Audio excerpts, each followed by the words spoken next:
Hi மக்களே, welcome back to my channel. இந்த video பார்த்தீங்கன்னா நான் சண்டே எடுத்த வீடியோ தான்.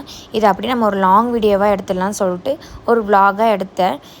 காலையில் எங்கே கிளம்பி போயிட்டுருக்கேன்னு பார்த்தீங்கன்னா எங்கள் அம்மா வீட்டுக்கு தான் கிளம்பி போனேன். ஏன்னா வந்து ஆடி மாதம்னாலே எல்லார் வீட்லேயும் கூழ் ஊற்றுற ஃபங்க்ஷன். அப்படி எங்கள் வீட்டில் இந்த வாரம் ஞாயிற்றுக்கிழமை கூழ் ஊற்றுனாங்க. சரி, காலையிலே போகும்போது டிஃபன் சாப்பிட்டு போயிடலாம்னு சொல்லிட்டு அப்படியே டிஃபன் கடைக்கு போயிட்டோம். சாய், உனக்கு என்னடா வேணும்னு கேட்கும்போது சாய் பார்த்தீங்கன்னா எனக்கு கறி தோசை தான் வேணுமான்னா, காலையில் 8:30க்கெலாம் கறி தோசை எங்கடா கிடைக்கும் அப்படின்னு சொல்லிட்டு அவனை சமாதானப்படுத்திட்டு அப்படி நம்ம வாங்கின டிஃபன் எல்லாமே பார்சல் பண்ணிட்டாங்க. சரி, ஓகே, நம்ம வாங்கின இட்லி பொங்கல் எல்லாத்தையும் எடுத்துகிட்டு அப்படியே எங்கள் அம்மா வீட்டுக்கு கிளம்பிட்டோம்.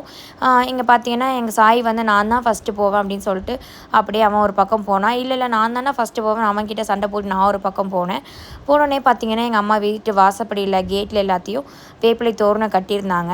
சரி, அப்படியே வாங்கிட்டு அந்த டிஃபன் எல்லாத்தையும் ஃபஸ்ட்டு சாப்பிட்றலான்னு சொல்லிட்டு ஒரு பக்கம் நாங்கள் சாப்பிட ஆரம்பிச்சிட்டோம். அப்புறம் எங்கள் அம்மா பார்த்தீங்கன்னா சீக்கிரம் சாப்பிட்டு வாடி, வேலை இருக்குடினாங்க. சரி, என்ன வேலைமா இருக்குன்னு போய் பார்த்தா கிச்சனில் வந்து அவங்க ஃபிஷ் எல்லாமே க்ளீன் பண்ணி வச்சுருந்தாங்க. இதை மட்டும் கொஞ்சம் மசாலாலாம் போட்டு ரெடி பண்ணிட்டுருந்தாங்க.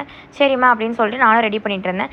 என்ன சிரிப்புன்னு பார்த்தீங்கன்னா ஒரு பக்கம் எங்கள் அப்பா வந்து ரீல்ஸ் பைத்தியமாக இருக்கும் போல், கிச்சனுக்கு போனால் கூட உட்காந்து வீடியோ எடுத்துகிட்ருக்கு, சமைக்க சொன்னால் இது உட்காந்து வீடியோ எடுத்துகிட்ருக்குன்னு கத்திட்டு இருந்தாங்க.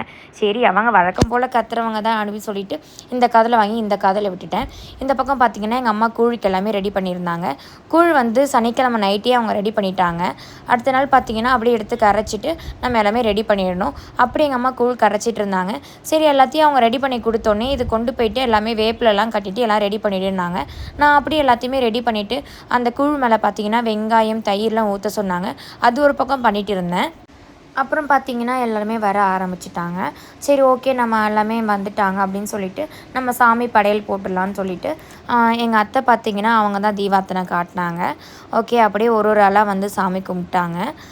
அதுக்கப்புறம் பார்த்திங்கன்னா எங்கள் சாய் வந்து நான் தான் பெல் அடிப்பேன்னு சொல்லிட்டு ஒரு பக்கம் அவன் போய் பெல் வாங்கி பெல் அடிச்சிட்டு இருந்தான். அப்படியே ஒருத்தர் நம்ம சாமி கும்பிட்டுடலான்னு சொல்லிட்டு ஒருத்தர் கும்பிட்டு இருந்தாங்க. அடுத்து நம்ம ஆள் தான். இவருக்கு சாமி கும்பிட்றது எல்லாமே கொஞ்சம் புதுசு தான். என்னை கேட்டு கொஞ்சம் அப்படியே ஃபாலோ பண்ணார். சாமி கும்பிடும்போது என்ன பண்ணணும்னு தான் தெரியல இவருக்கு. ஆனால் பக்தியில் பார்த்திங்கன்னா அவ்வளோ எந்த ஒரு குறையுமே கிடையாது. முருகரோட பக்தர். அது மட்டும் இல்லாமல் முருகரோட குழந்தைன்னு சொல்லுவாங்க எங்கள் அத்தை.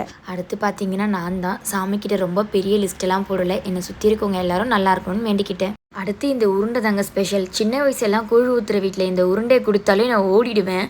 ஆனால் இன்றைக்கி என்னன்னு தெரியல, எங்கள் வீட்டில் வந்து அந்த உருண்டை வெல்லம் தயிர் அது இன்றைக்கி தான் நான் அந்த டேஸ்ட்டே நான் பார்த்தேன். ஹாய். இவங்க தான் எங்கள் அத்தை. வீட்டுக்கு வந்தாலே கலகலப்புக்கு எங்களுக்கு பஞ்சமே கிடையாது. அட்வைஸ் கொடுக்குறதுல எப்போவுமே இவங்க ரெடியாக இருப்பாங்க. இன்றைக்கி பார்த்திங்கன்னா இவங்க நம்ம வீடியோவுக்கு வந்து சிக்கிட்டாங்க. அப்புறம் கூழெலாம் ஊற்றி முடித்தேன். நான் ஒரு குட்டி தூக்கம் போட்டுட்டு வந்துட்டேன். வந்து பார்த்தா எங்கள் அம்மா இந்த பக்கம் கொழுக்கட்டை மீன் எல்லாமே ரெடி பண்ணி வச்சுருந்தாங்க. ஃபிஷ் ஃப்ரையோடு முடிஞ்சிருது. குழம்பு எல்லாமே அம்மா ரெடி பண்ணி வச்சுட்டாங்க. அப்புறம் பார்த்திங்கன்னா சாமிக்கு எல்லாமே ரெடி பண்ணி ஒரு பக்கம் எல்லாமே அவங்க படையெல்லாம் போட்டுட்டாங்க. இந்த பக்கம் பார்த்திங்கன்னா எங்கள் பாட்டிக்கும் தாத்தாக்கும் அவங்களுக்கு தனியாக வந்து ஒரு இலை போட்டு வச்சுருந்தாங்க. சாமி எல்லாமே கும்பிட்டு முடிச்சிட்டோங்க. அப்புறம் நம்ம வேலை என்ன, சாப்பிட்றது தான். சாப்பாடில் சாப்பிட இறங்கிட்டோம். நான் பார்த்திங்கன்னா சாப்பிட்டு முடிச்சிட்டேன். மீன் குழம்பு அல்டிமேட்டாக இருந்தது.